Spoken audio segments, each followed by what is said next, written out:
पुढे श्रावण महिना संपलं, 21 दिवस पूर्ण झालं, अजून 5-6 दिवस शिल्लक आहे, अजून एक सोमवार आहे. काय करावं काय नाही करावं बाळपूरकर महाराज सांगितले पंचामृताचे अभिषेक कसं करावं आणि अनेक सर्वांनी त्यांचे मनोगत व्यक्त केले. म्हणून मी जे काही दावी विचारसरणी लोक आहेत त्यांच्यावर काही टिप्पणी करायला जाणार नाही, परंतु तुम्हाला मात्र नक्की सांगतो श्रावण महिना किती श्रद्धेनं किती अंतःकरणातून या श्रावण महिन्यात तुम्ही पालन केलं त्या पद्धतीनेच येणाऱ्या वर्षभरामध्ये प्रत्येक जण स्वधर्माचे आचरणाचं मात्र पालन वर्षभर नव्हे आयुष्यभर सर्वांना आचरण ठेवलंच पाहिजे. गायत लिंग धारण करा, लिंग पूजा करा, तुळशी माळा घाला, पांडुरंगाचे स्मरण करा, परंतु ही सर्व करत असताना मात्र या देश माझा आहे, या देशासाठी माझं काहीतरी देणं लागतो. म्हणून या हिंदू राष्ट्रासाठी मात्र सगळ्यांनी एक विचारांना जगला पाहिजे.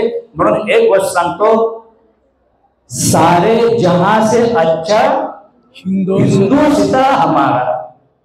किती सुंदर आहे. जगामध्ये कितीही देश असतील याच्यामध्ये काय चांगला वाटतो, हिंदुस्तान हमारा म्हणजे आपला हिंदू राष्ट्र सुंदर दिसणार आहे. तर हा हिंदू समाज हिंदू राष्ट्र चांगलं व्हायचं असेल तर या बोळ्यापाडे भक्तापर्यंत खेडेगावापर्यंत काही लोक येऊ लागले. त्यासाठी जागृत राहा, सतर्क राहा. म्हणून आपल्या शिवप्रसाद सांगितल्याप्रमाणे अगदी लिंगायत मध्ये जे काही चालू आहे, आम्ही वेगळे ते वेगळे, आम्ही ह्या हिंदू नाहीतच, आम्हाला देवच मान्य नाही, आम्हाला एकमेव बसवेश्वर आहे, दुसरं कोणीच लागत नाही असं सांगणारे मात्र घरामध्ये बसवेश्वर सुद्धा पूजे करत नाही.